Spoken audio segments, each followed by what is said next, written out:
All right. Welcome to the political playbook. This is Darren speaking and my co host Wyatt. Today is the 26th day of the government shutdown. We are recording on October 27th, 2025.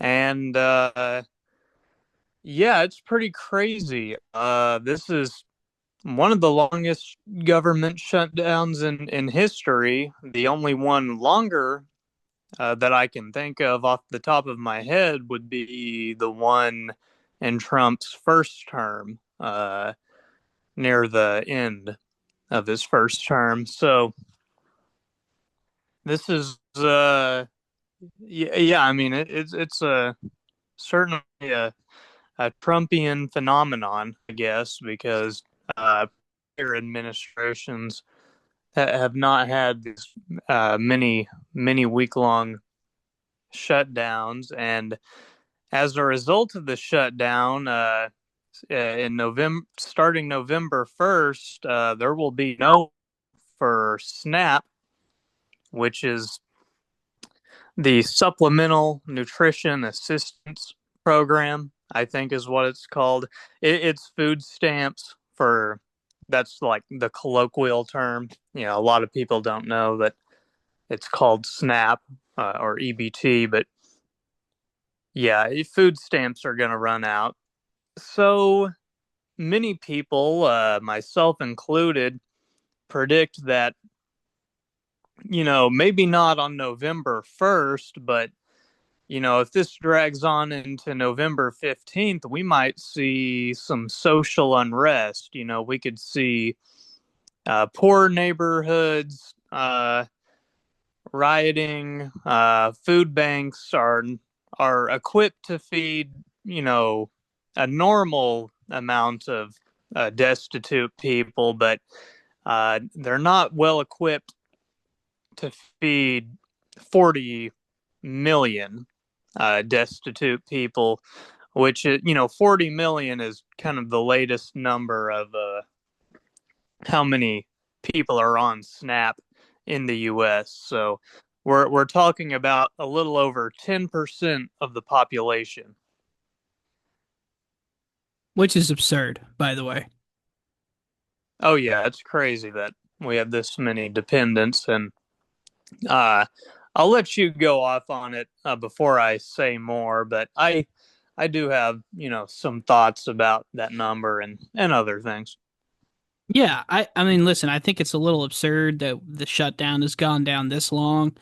I mean, this is the guy that's supposed to be the deal maker, right? And he's actually unable and unwilling to make a deal. And that shouldn't come as a surprise to anyone who knows his politics. His politics is a politics of, you know, revenge and hate. So his identity is not negotiating with Democrats, so that makes total sense because that's who he is. And the Republicans in the House and the Senate right now are not willing to break from him on that. Rand Paul had a pretty good suggestion in that if we really wanted to get this done, Trump should appoint three Democrats and three Republicans. They'll sort something out. Bang.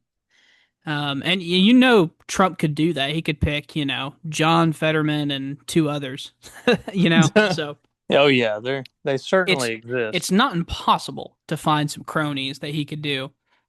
So, but as far as like the snap and the actual consequences, yes. So November 15th is whenever like the money for snap should completely run out. But they're saying by November 1st, that's when all the federal government will run out of money. So right now, like from November 1st to November 15th, they're saying that the states should have enough to cover half a month by themselves. But after that, they have no money allocated. So it's pretty crazy. And like you said, 42 million Americans. I mean, that's almost 12%. And that's just an absurd number that are going to be hurt by this. And they're going to have to figure something out because there's no way, I know people don't want to admit it, but there's a lot of MAGA on food stamps too. And they may say, I'm not on food stamps, I'm on EBT. They don't even know. So, Yeah. and that's really unfortunate. But and it's not just the human impact. I mean, their corporate donors are going to get pissed too. I mean, I'm reading out of the New York Times that grocery stores get uh, as an industry get 8 billion a month in revenue from food stamps. So there's also that incentive there. So I just think it's nuts uh that this we don't even look to be trying for a solution here. We're just kind of listening to the tornado sirens go off, and we're just standing outside about to watch it hit the trailer park. Makes no sense to me. Yeah, yeah, there's a lot to say on this. On because and I have mixed feelings about, these food assistance programs anyways, but on the positive side, before I get into any negatives, on the positive side, these programs do generate uh, quite a bit of economic activity. As you were saying, the grocery stores are subsidized in a way by these federal programs. So if people, I mean, we're talking about a little over 10% of Americans, if they're not buying food, now look, they're going to buy food, but they're not going to buy the same quantity of food. There's going to be a major pullback. All of a sudden, if let's say these grocery stores across the board start experiencing 5% declines in sales, that's a pretty tremendous thing to be happening. If that's sustained, uh, especially when we're going into the months, October, November, December. These are the months when retail outlets and even like supermarket hybrid type stores like Walmart. This is where they're finally in the black, no longer in the red. That's why they call it Black Friday. Hmm. So this is the time of year when they make all the money.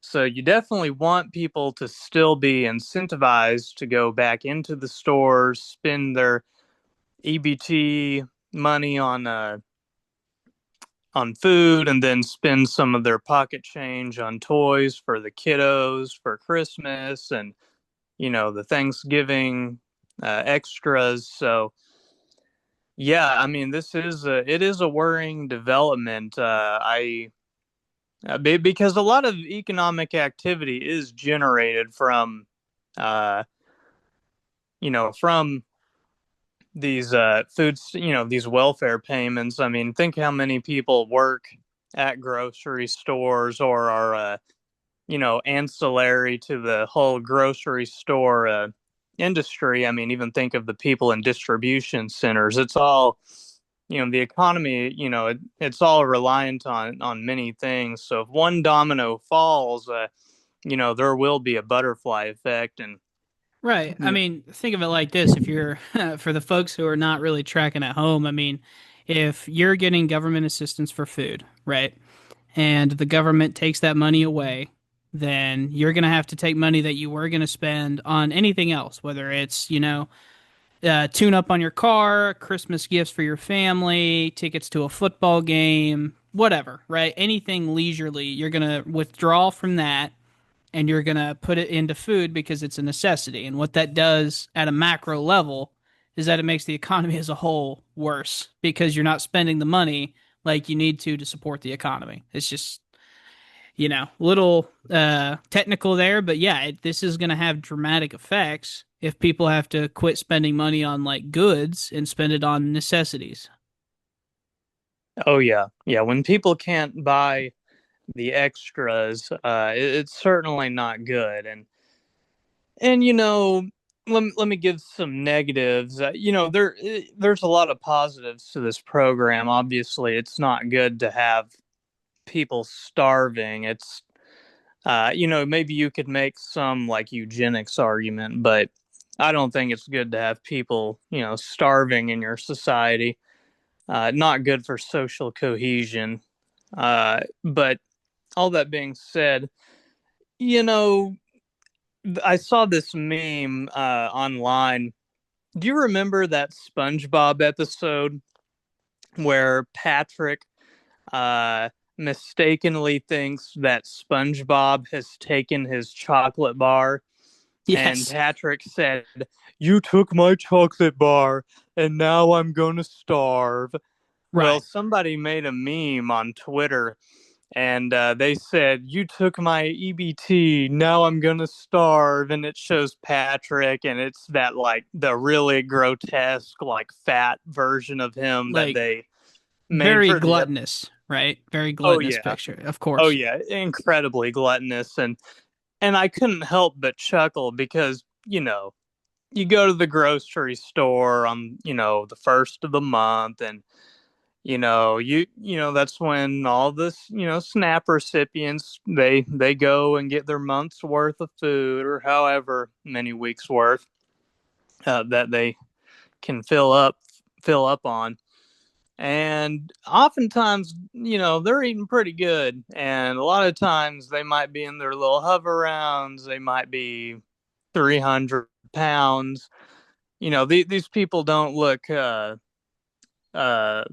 like they're suffering from malnutrition or anything. So on one hand, I can't help but think it's like, okay, maybe there should be a little cutback, but I don't think the cutback should be like a total like cold turkey weaning off the government teat. I think maybe it probably would be best if uh or well, I could see an argument for weaning these people off the government teat because that yeah, yeah, they're obviously not starving out here. Nobody is in America, honestly. So Yeah, well, I mean, definitely like starving. That's definitely not really happening. I mean, we've all but and I don't mean to paint light if you're a family that is less fortunate.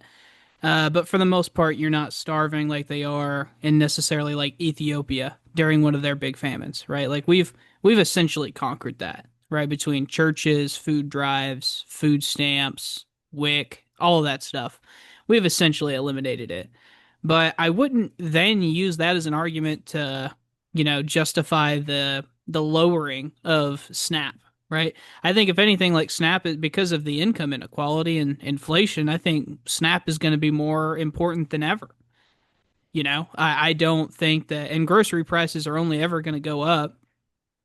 So I think if you're really just not vibing with like the appear or the appearance of what these people look like, then we could have a rational conversation about what food qualifies. I'm sure, as you remember, when RFK first got in there was a big discussion about soda or energy drinks or, stuff like Gatorade, Monsters, Sprite, shit like that. I think that could be a good faith discussion, to be honest with you. I, for one, would probably just say, I don't care. Use the money as long as it's not for like, alcohol, drugs, stuff like that.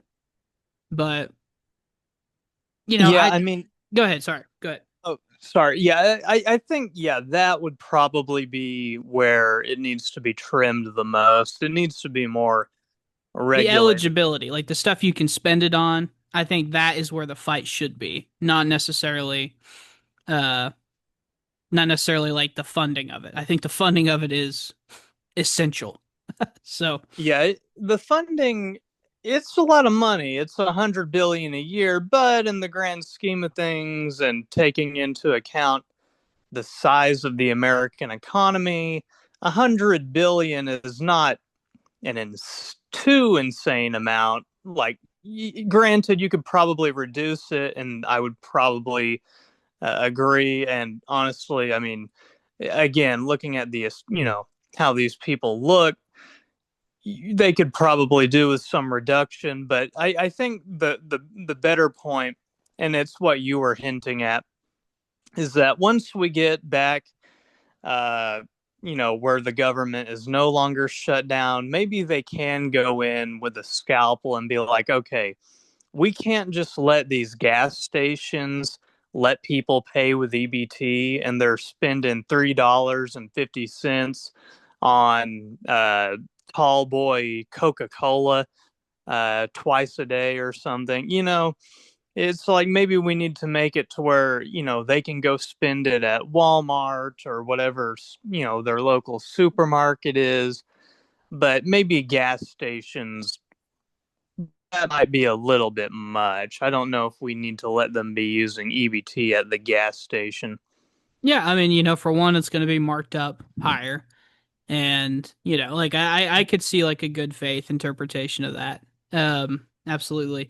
And as far as like how much of the funding was, it's like roughly 100 billion.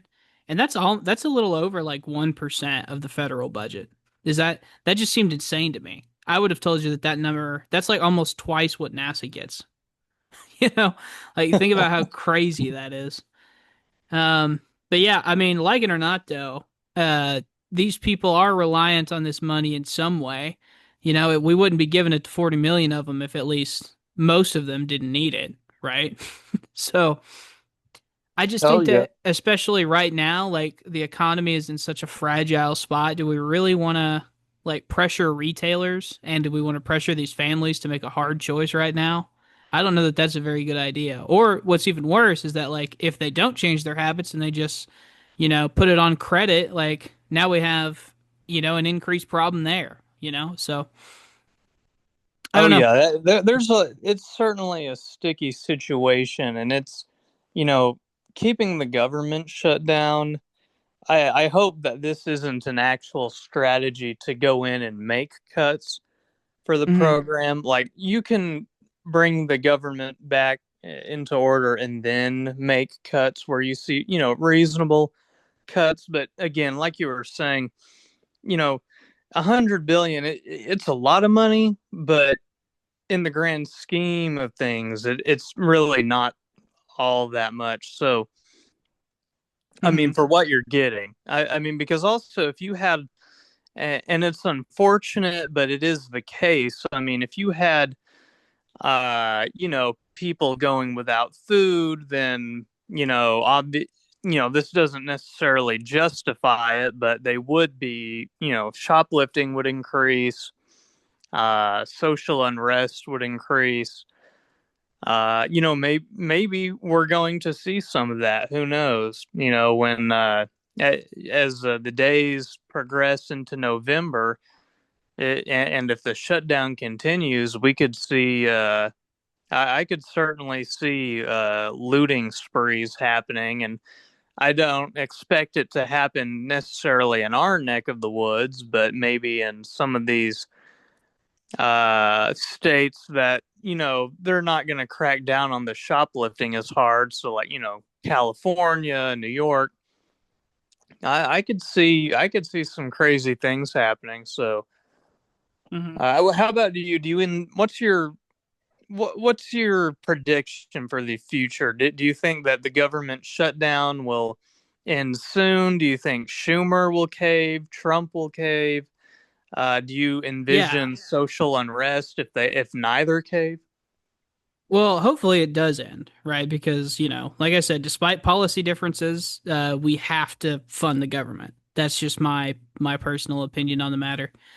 Um, that's, it just you avoid a lot of problems like this. And it's not necessarily as scary right now, but like what is scary is that like I mean, I'm sure have you seen like the air traffic controller stuff where they're not being paid, right? So first of all, they're understaffed by like almost 4,000 employees, right? So they're way understaffed, they're overworked, they're not getting paid right now. Like that's who's controlling whether or not these planes don't fucking crash into each other or something else. You know what I mean? Like this is terrifying.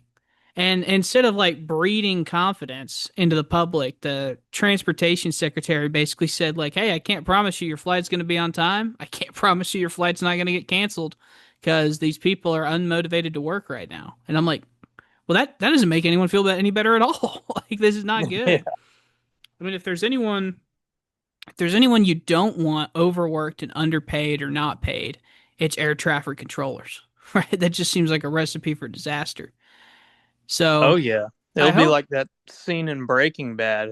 Have you seen Breaking Bad? Yes, I have. Yeah, exactly. And it was the same thing with him. He was overstressed, overworked. I mean, I'm sure he wasn't furloughed, but, or not eligible for furlough. So, I mean, it's unbelievable. Uh, but in terms of like who I think is going to cave, I mean, I tell you, Schumer just shows me he has no spine all the time. So I have no reason to think that he won't. I tell you what, I think he won't personally cave. Oh, give me a second. Sorry. He won't personally cave. What he'll do is he's gonna tell, five or six people, like in private, like, hey, I'm gonna need you to cave here. I'm gonna have to chew you out. I'm gonna have to call you out on national television. We gotta make this look real, but we're gonna have to do that. That's what I think is gonna happen. Because right now the GOP has no incentive to end this thing. Because, and I understand that like a lot of the polling seems to be pointing at the Republicans right now, but to be honest with you, that's not really fair. Like it's really not. So I see no reason why that can't, swap once the narrative changes. So what do you think? Who do you think caves first here? You think Trump caves? No way. Well, I don't know because uh, I think both of our initial predictions, I predicted 12 days, you predicted 11, that within, that roughly 2 week time span that at least one of the parties would cave. So I'm incredibly impressed, honestly, by Schumer's resolve to stay in this thing. He's exceeded my expectations, and he's not quite as cowardly as I had first imagined. So, to that extent, I don't know because now I know you have more of a pessimistic view of him, and maybe it's a case of your the small differences when you're comparing yourself to people of the same side become more profound. But he seems to be going at it for pretty long now. He could certainly prove me wrong. I don't know what'll happen in the as this week progresses. It could be that the case that by the time this podcast is out, that the government shutdown will end. But um, yeah, I don't know. I don't know. I think honestly, I take a different tact. I think Trump will be more likely to cave just a little. I think some concessions will be made. Maybe not the full. Maybe not everything the Democrats asked for, but uh, I could see Trump initiating it because Well, and uh, it just kind of depends on what the Democrats want out of this thing. Like, so there's really two options, right? Like, why is Schumer doing this? Because Hakeem Jeffries doesn't have the votes. All right, that's why, to the audience, that's why we're focusing on Schumer, because he's the one that's got to whip the votes in the Senate. So it really just depends on why he's doing this. Is he doing this because the base wants a shutdown and they just want to obstruct until the midterms, right? Which makes total sense, right? I mean, this is your Kyle Kalinske types, like your far left people who just want to kind of see Trump's government burn, right? But they also want to have their cake and eat it too, but we'll get into that later. Um, or like, are they trying to legitimately ask for something? Like it seems to be, the Affordable Care Act subsidies is was the big one right now. So like what's more important? The being obstructionist, just kind of buying time until the midterms, or is like actually getting something tangible? I don't know which one is more likely. I have no idea. But you're saying in either case, you're saying that Trump is probably just slightly more likely to cave. yeah, I'm more pessimistic of Trump, especially with if these. I feel like these tariff fiascos every few weeks have been really illustrative of his kind of taco Trump nature. He talks a big game, but ultimately he's going to chicken out. So I think he might find some face saving way to do it.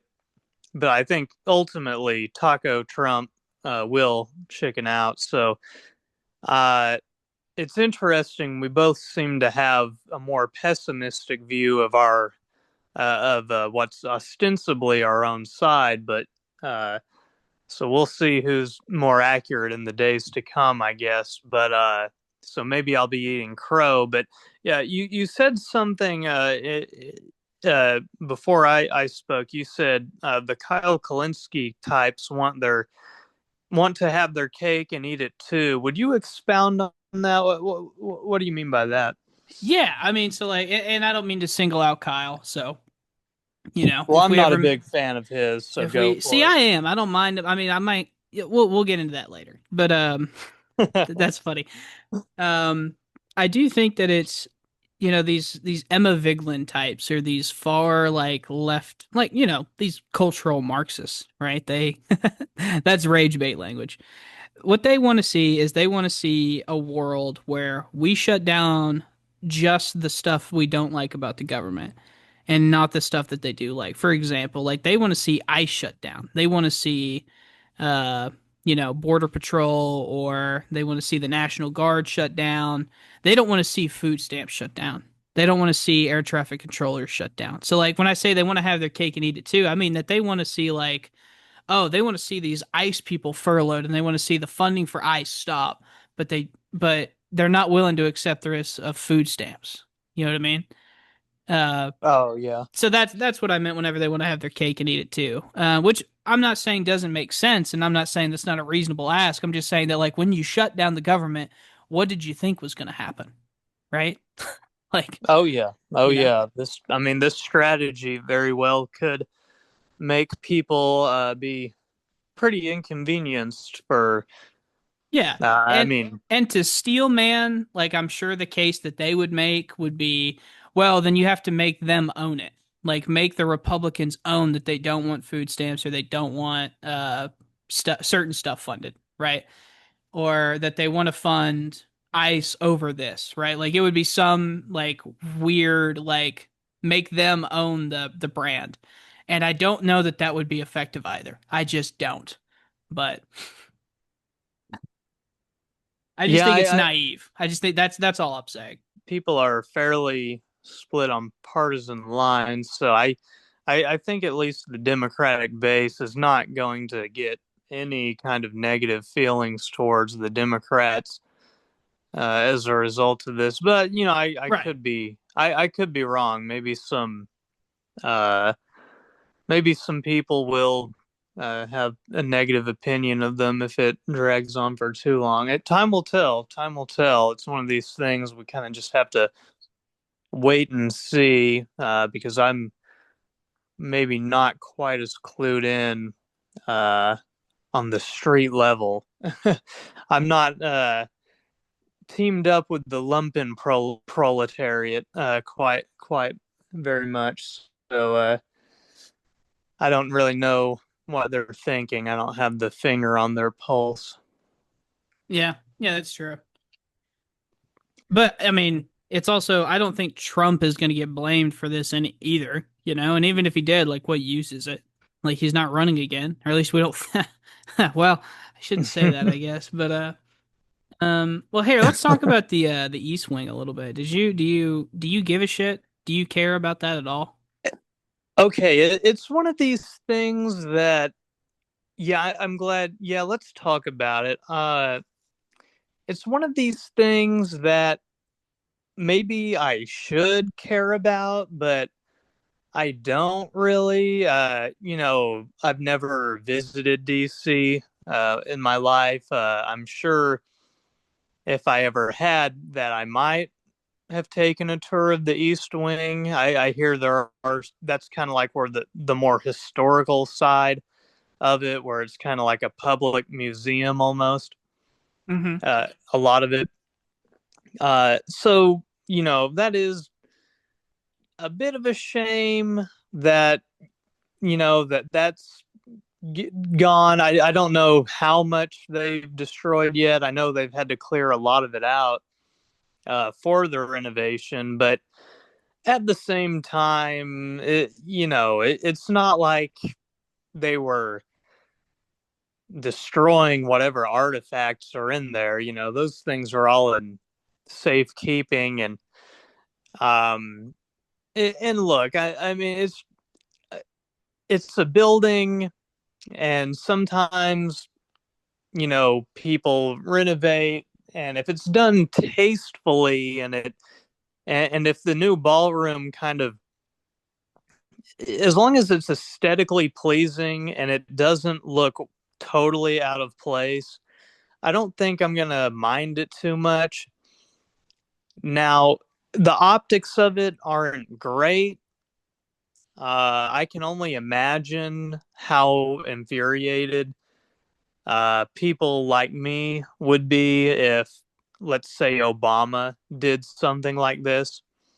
I think the only change Obama did is he added like a basketball court. So, Right. this is many leagues above that. I don't know. If Yeah. it's tastefully done, I don't think it's a big deal. But what say you? Well, I don't mind presidents adding, maybe even slightly subtracting, right? I don't mind you adding stuff. I mean, that's actually part of the White House, right? Is each president typically tweaks it a little bit. Like you said, Obama added a court, uh, somebody added a bowling alley, like there's a home theater. There's a lot to it, right? But I think that like the idea that we're going to destroy the East Wing and put a ballroom, name it after myself, and then pull it full of glitter and gold and make it look, just a monument to wealth and equality, I think is really bad. Um, Now, I haven't been up in arms about it, mostly because I don't really give that much of a shit.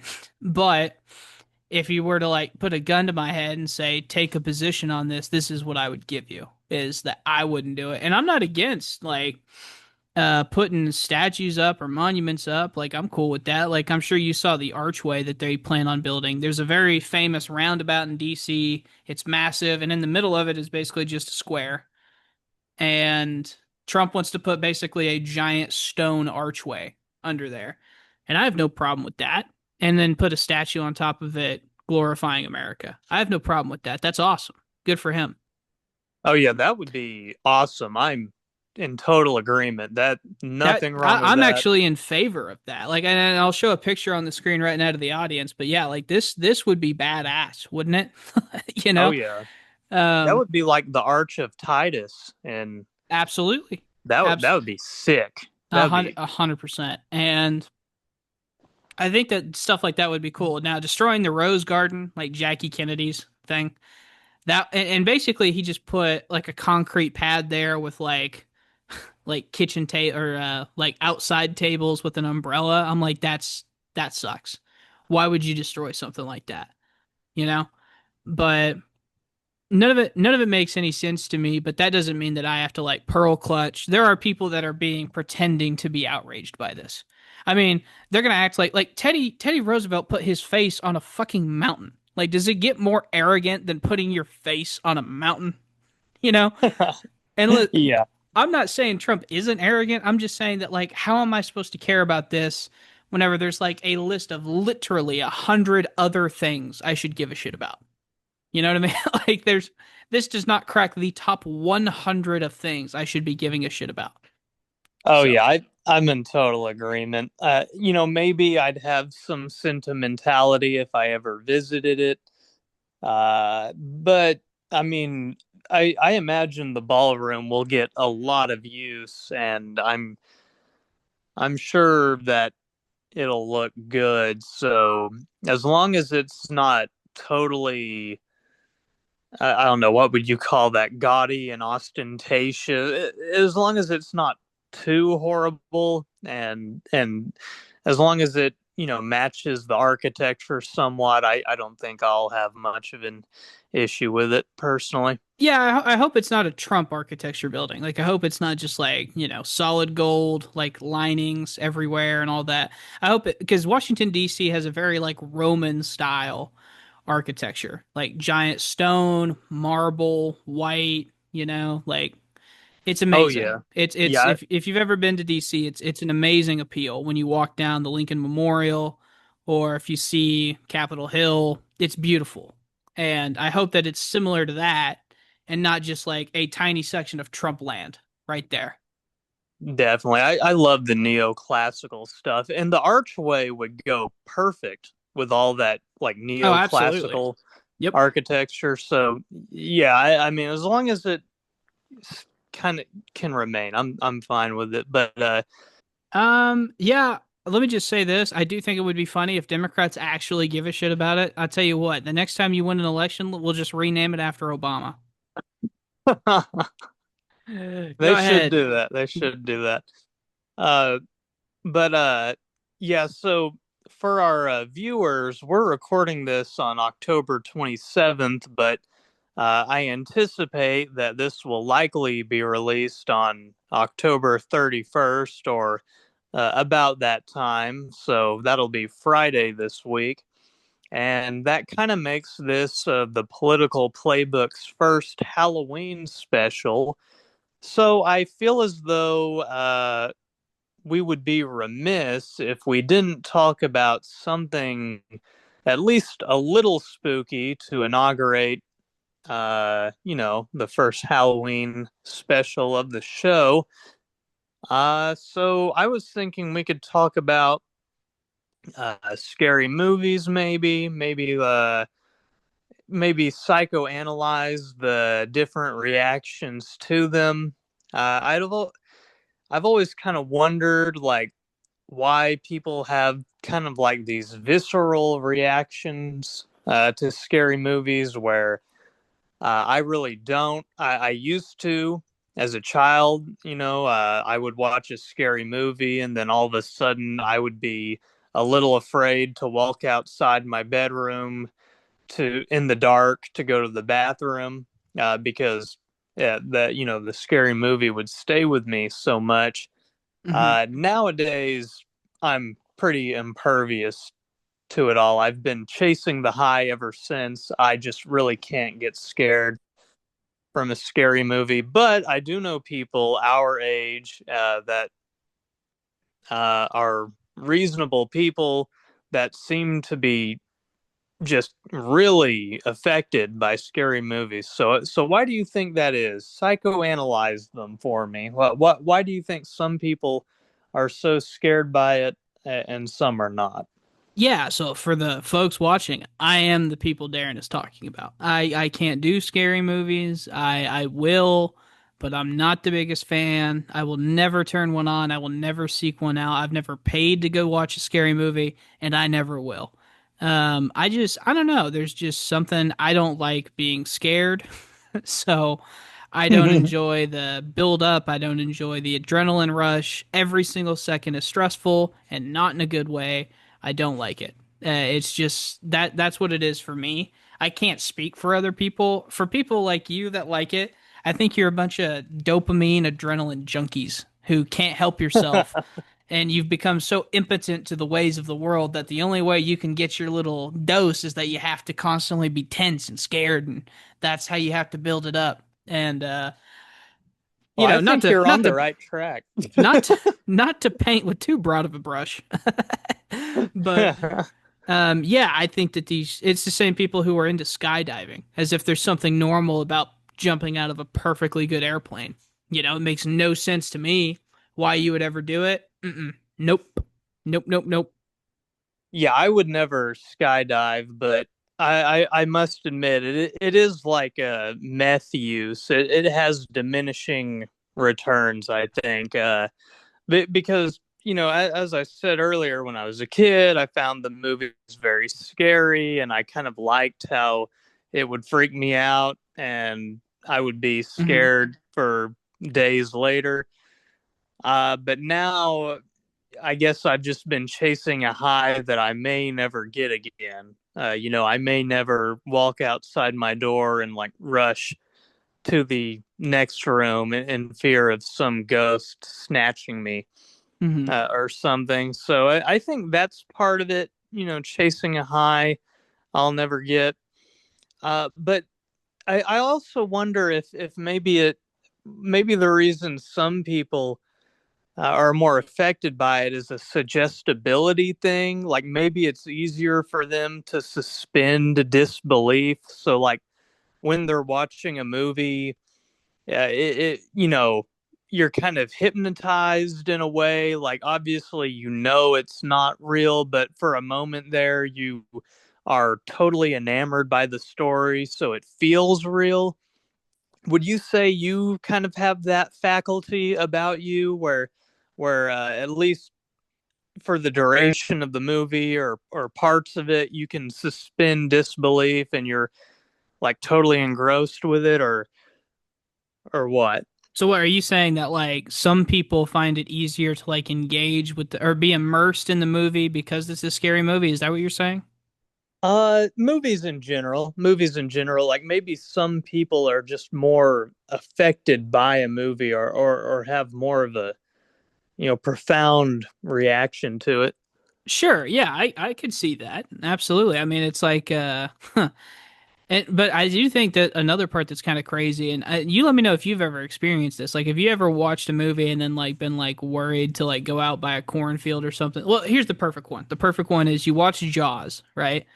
And like this is a real phenomenon, like where you watch Jaws and then it's like when you're in just a regular swimming pool, you have like this weird unrational fear that there's a shark in there or something. You know what I mean? Like I've heard of this, yes. no, this is a real phenomenon. And I had a pool growing up. I never saw Jaws, but I was always terrified that there was something in the pool, whether it's a snake, whether it's, irrational fear, right? It's a crocodile or a shark or whatever. Um, this is a real thing. So, do you think it could be that for some people, or like I don't know. Yeah, I think it definitely is that, and I've heard of this same phenomenon. In fact, I was listening to a podcast on the New York Times today, and these, I guess they have staff that podcasts for them, and these kind of film critic types. They were one of them was talking about how he experienced this exact phenomenon where he, uh, as a young boy, he was afraid to sit on the toilet sometimes because of the Jaws movie, because there's water in the toilet. Even though that's completely irrational, it just affected him that way. Hmm. So, yeah, I don't know. And obviously, this guy is working for the New York Times, so we would it would be reasonable to infer that this man is of above average intelligence. His IQ is probably fairly high. So it's not like he's stupid or something. And it seems like tons of just incredibly intelligent people, frankly, are just really affected by movies. I won't say who it is, but I know of someone who when they first watched the Exorcist movie when it first came out, it gave that was like the scariest movie of its time, and it gave this person nightmares for days, and to this day they will never watch it again. They were that affected by it. But another very intelligent person, in my estimation. So it seems to affect people of all stripes, or well, maybe not of all stripes, because um, let me tell you this. So I am a frequent horror movie watcher. Typically, if there's one that looks good in the theaters, I'll go see it. So Hmm. maybe about once every 1 or 2 months, I'm going to be watching a horror movie in the theaters.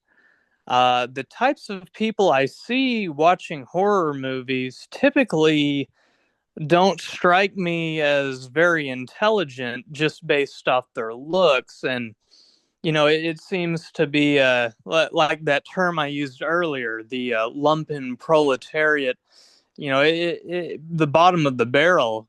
Basically, these people are kind of weird looking, if I'm being honest. So it's not like it's not the crowd you would see at a Broadway musical. Let's put it at that. So maybe dumb people are more attracted to horror movies, and I'm willing to put it out there. I mean, I don't think I'm dumb, so maybe I'd be an outlier, or maybe it's a poor reflection on me that my taste gravitates towards horror movies. But I don't know. Maybe maybe high IQ people are more affected by irrational fear in some You know, strange kind of way. that would be something that's really interesting. And for the audience who can't tell, I actually have zero dog in this fight. Like I just admire it for, the phenomenon that it is. It would be very interesting for me to see like what's the biggest factor here, Like what's like the key. I forget there's a word for it, but it's, in statistics where it's like, the closest to the derivative. So like what's the biggest factor here, basically, that causes someone to be into horror movies or be against horror movies? Because intelligence doesn't make a ton of sense to me. Uh, it could just be how reliant you are on whatever chemicals go off in your brain whenever you watch them. So, or you're antithetical to them. So, Yeah. who, because I'm not a super big adrenaline guy, or, I don't like that feeling, but, you crave it, right? I mean, for the audience who hasn't seen the movie Terrifier, Darren tried to show us this movie in college, and oh my good Lord, it just, it almost ruined me. I was like, what the fuck, Yeah, Terrifier, the first installment of Terrifier, I think is honestly one of the best slashers ever made because it really is like a perfect distillation of the genre or the platonic ideal of a slasher. Right. But then the second and third installments, oh my gosh, it was a bit much. I don't think, yeah, you haven't seen them, but wow, it is beyond gory. It's a bit much. It's the only movie I've ever been in where people left before the movie was over out of disgust.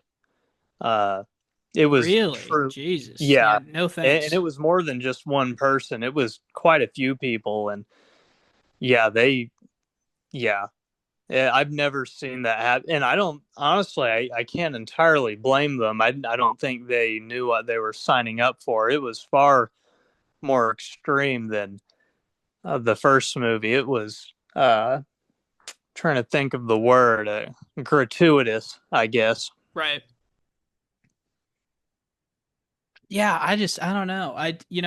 And have you ever met these people that turn Halloween as like a cultural thing, right? So like whether it's a Halloween parties or whether it's, some girls like to use it as an excuse to dress up with as little clothing as possible and not be shamed for it, you know?